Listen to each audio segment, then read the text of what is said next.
Good morning and welcome to the fourth edition of Talk About Teens. I'm Clarissa Constantine, founder of the Parent Tween Connection, and I'm joined by Deborah Davis and Elizabeth Stitt.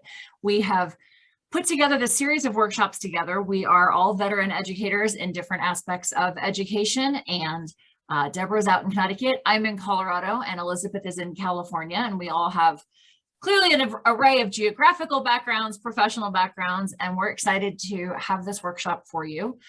Now that we have grades from the first quarter, we can take that information and we can continue to help our students. So some of what we're going to be tackling today is actually based on what we've covered in prior workshops. So you can absolutely find those through the Parent Tween Connection, as well as through Deborah's and Elizabeth's businesses, which we'll hit as we go along. But if you have questions about like, oh, what do we talk about goal setting? Well, we talked about goal setting in our Rock Back to School workshop back in July. So just know that there's more information even beyond today. So in anticipation of today's workshop, we reached out to folks saying, hey, what questions do you have? What are you running into with your kiddos?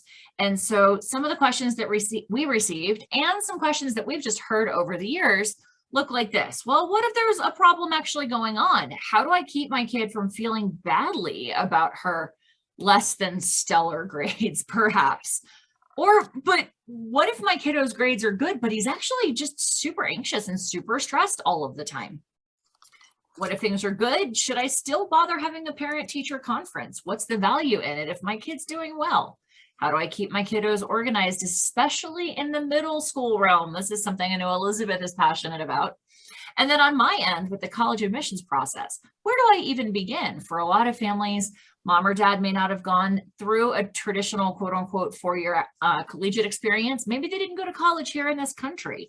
And even if they did, it's changed a lot in the last 20 to 30 years. So where do I even begin to support my students?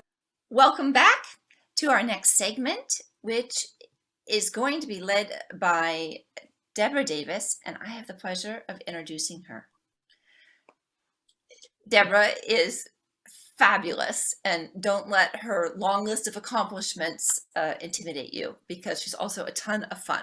She is an award-winning author, speaker, and coach with over 3 decades of experience in middle school and high school. And she's helped countless families replace the pain typical of the tween and teen years by fostering positive and healthy relationships despite adolescent angst. She is the founder of the Awesome Mom Tribe and a mother herself, and she applies her experience in education to coaching parents now, but she's got all of those years of as an educator to bring to that and to bring to our conversation today. Armed with a sense of humor, she's got a BS in education from the University of Massachusetts and a master's in education in supervision from Emory University. She provides guidance, encouragement for moms so that moms feel confident and are able to foster healthy and positive relationships with their kids. Deborah has a book called How to Keep Your Daughter from Slamming the Door. I love this book. It is part story and part manual and 100% funny, wit, wisdom, and each chapter is so packed full, not only of the stories and the in the moments theirs, but useful sidebars and concrete exercises, so you really increase your skill level with a teen. And I love that perspective that parenting is a skill, and it's not a skill that we get a lot of preparation for. And she's got these great little tips that are going to help you up level what you're doing in your household. Deborah's previous titles include How to Get Your Happy On and the Love Affairs series. And now that I live right next to the county fairgrounds, I have a new appreciation for Deborah's love affairs. Deborah Ann Davis, take it away. Elizabeth, thank you very much for that lovely introduction. You make me blush. Okay. So here we go. All right. As Elizabeth said, I'm an author and I am a parenting coach with 25 years of teaching under my belt. And what I'm going to do today is talk about report cards as snapshots. This is part of the first quarter check-in, which is our entire show for today.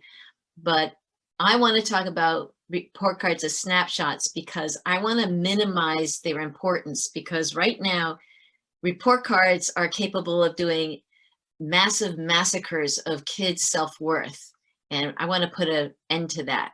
So first we're going to look at report cards as tools, put them into perspective. And then we're going to look at developing your classroom relationships. And then we're going to talk about how to prepare for parent-teacher conferences. So, report cards. The thing is that too many people associate report cards with whether or not they're a good person.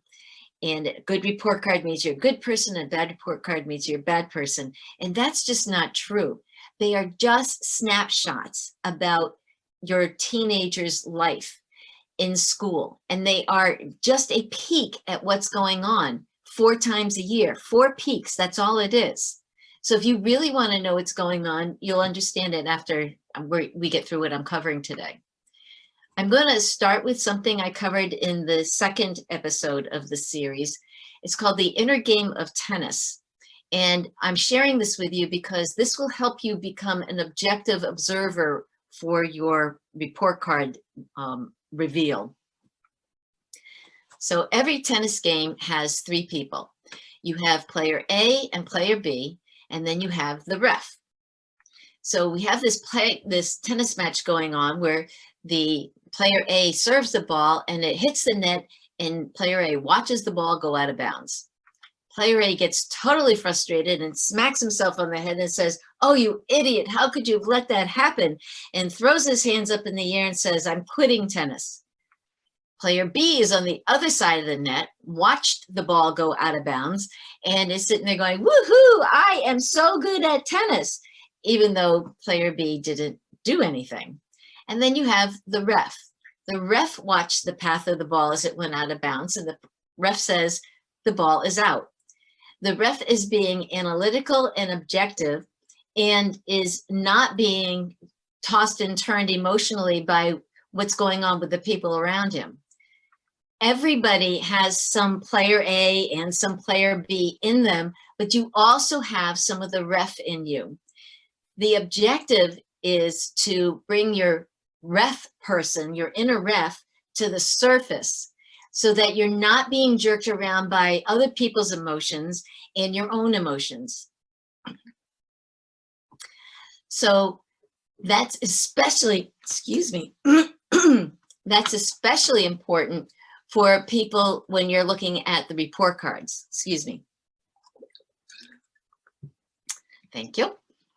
The report cards create an emotional turmoil for everybody. Is it going to be good? Is it going to be bad? If you harness your inner ref, you can look at the report cards for what they are.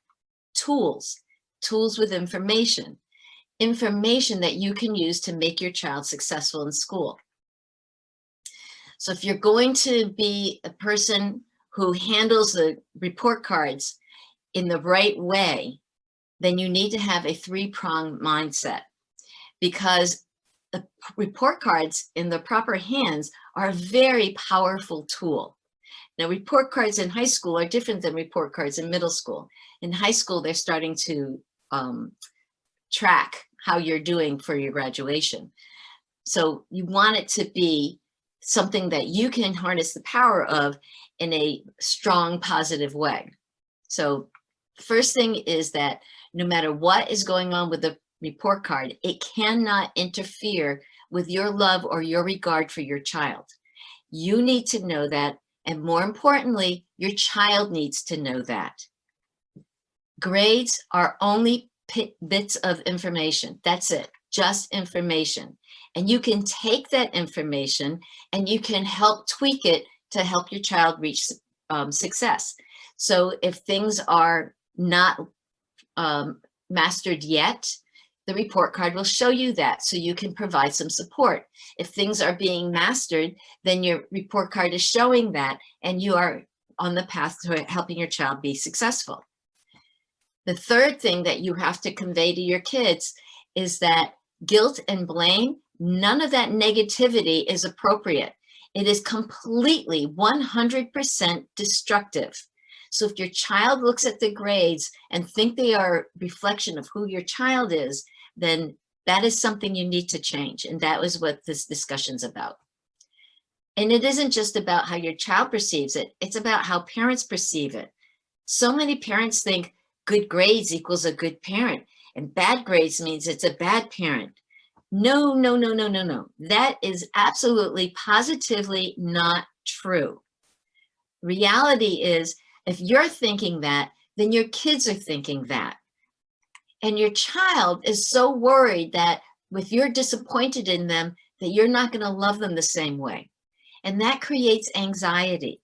And they don't say that to you. Your child doesn't come up to you and say, I'm worried that you're not going to love me as much if I don't do well on my report card.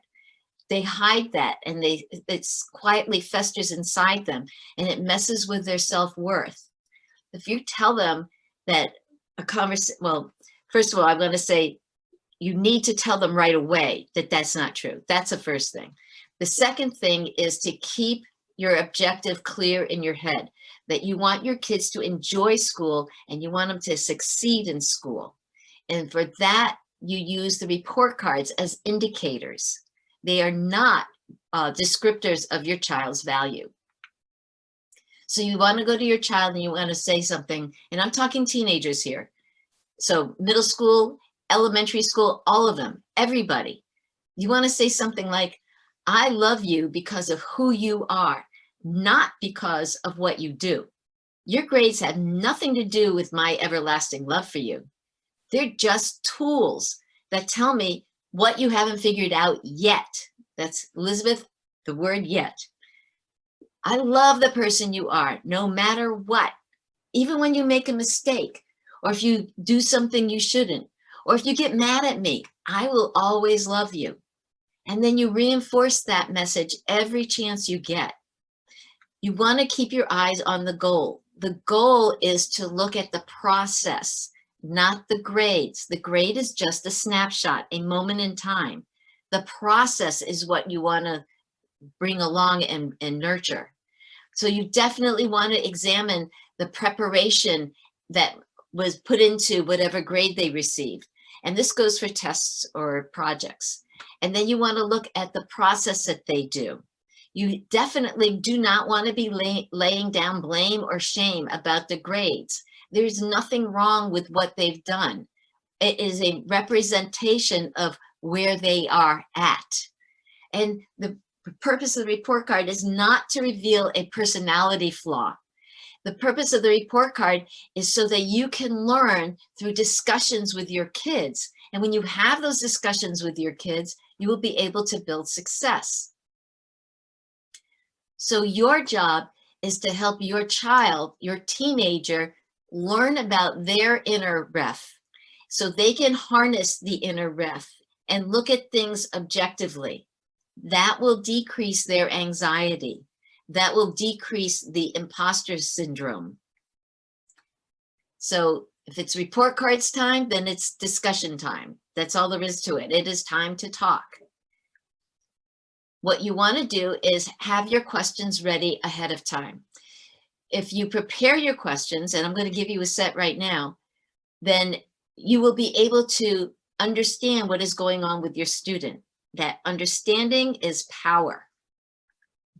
So you find out, was there enough study time?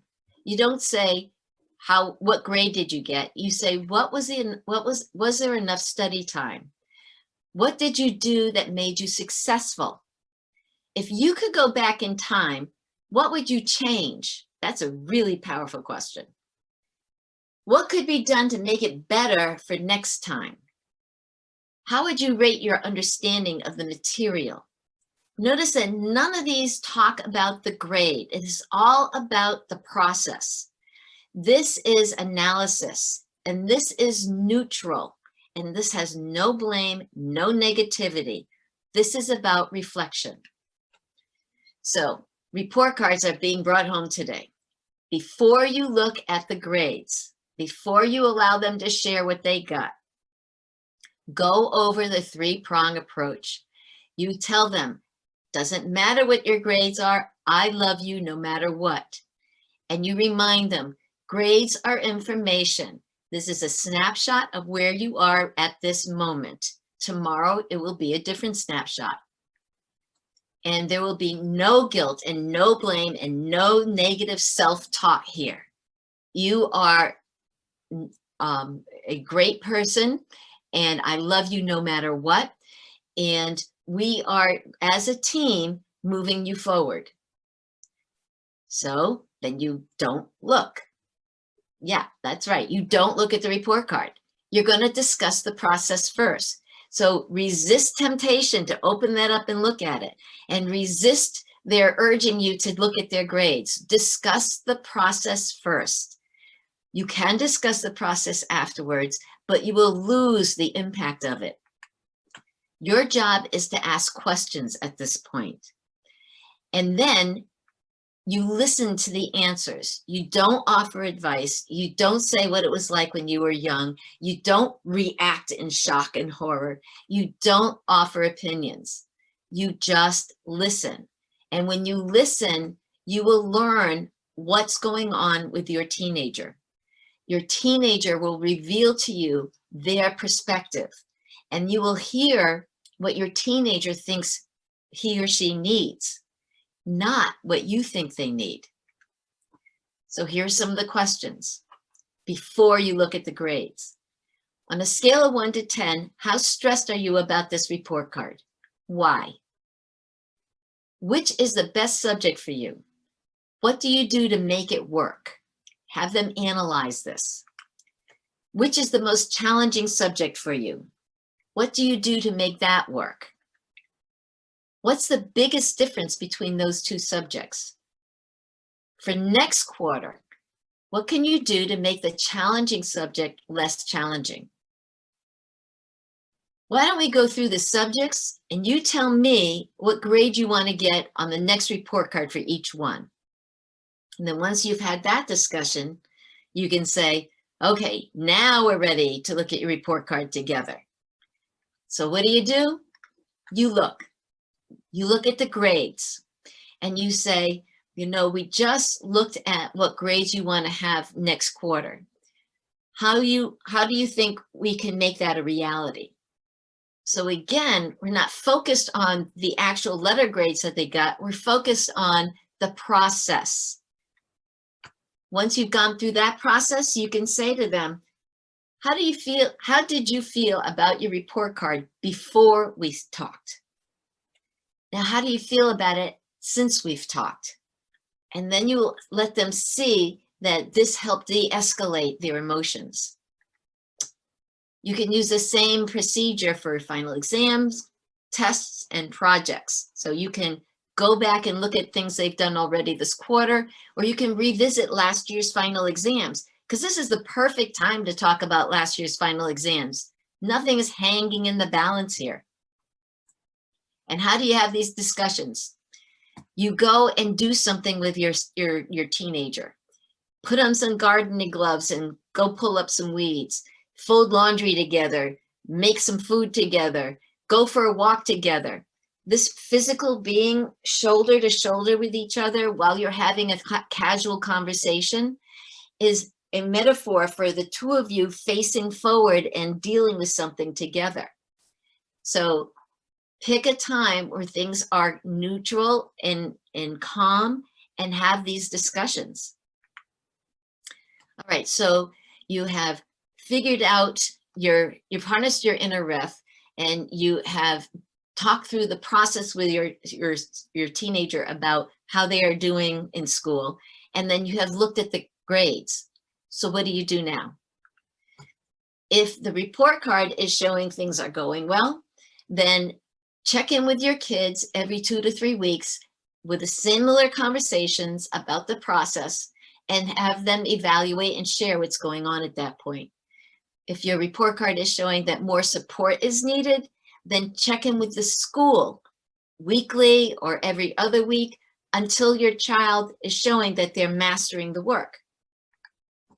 By the way, if your school uses grade portals, online, what do you call it? Grade books, then you can expect about a 2-week lag time between when work gets turned in and when it gets posted onto the internet, because teachers are swamped. They have so much they have to take care of. If you need to know whether or not something was turned in or accomplished or how progress is moving, then create your own little progress report. If you can take a snapshot of this, a screenshot of this, go ahead and you can use this for your own. But basically you send this to school with your student and have them hand it to the teacher at the end of the class and they fill it out for you. Also, I've been hearing that some schools are being really stringent about allowing kids to be in school if they sneeze or cough or exhibit symptoms that may be allergies or just a cold, and kids are missing school because of that. So this is a letter for a sample letter for requesting work for if the kids are out, but I've also coupled it with a little progress report questions in here. So again, you can take a screenshot of this and put it into your own words, or you can send me an email and I'll send you a version of it that you can edit. All right, let's talk about your classroom relationship. You need to have some type of relationship with all your students' teachers. And it could be something that's in depth or something that is at an arm's length, but you need to be connected with them. First thing you need to do is go introduce yourself to the teacher. Ideally, you do it at the beginning of the year, but we're smack in the middle of the school year right now. So if you have not yet introduced yourself to the teacher, go do it. What you want to do is ask for some feedback about your teenager's progress, and ask the teacher for suggestions about how you can support what's going on in the classroom. Also, many subjects have online versions of the textbook or the workbook, so ask the teacher if they've got that, and if they do, to send you the links. And if you end up being back home again with your students, get permission to record the online lessons. That will allow you to pace your student according to the way they learn. And this is a sample introduction letter that's for those of you who are so busy that you don't have time to sit and compose one. I get it. I was a mom and a teacher at the same time. So again, you can either take a screenshot or you can send me an email and I'll send you a version you can edit. Regardless of how you do this, you need to be transparent with your kids. You need to tell your kids, I'm going to go talk to your teacher, and make it like next week, because you want to give them enough time so they can get their ducks in a row. What you don't want to do is go do your conference with a teacher and then come back with a negative report, because your child will feel ambushed. And if you're going to follow up weekly or every other week, tell your student that you're going to be doing that, because that will allow them to say, "Ooh, I got to make sure nothing slips through the cracks." That kind of accountability works really well for teenagers. With all your efforts, you might find that you and the teacher and your teenager are having a hard time finding a solution to some issue. So I want to encourage you to reach out to your support team. You've got the guidance counselor, you've got the school psychologist, the vice principal, and the principal.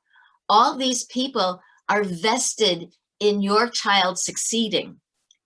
And don't forget, like the school nurse, if there's health issues, club sponsors and coaches, the paraprofessionals, the advisors, the academic advisors, all these people are part of your support team. So reach out to them if you need them. That's what they're there for. All right, part 3, parent-teacher conferences. Every school has them. You know they're coming, so get ready for them. Some people believe that parent-teacher conferences should just be parents and teachers. and not include the student.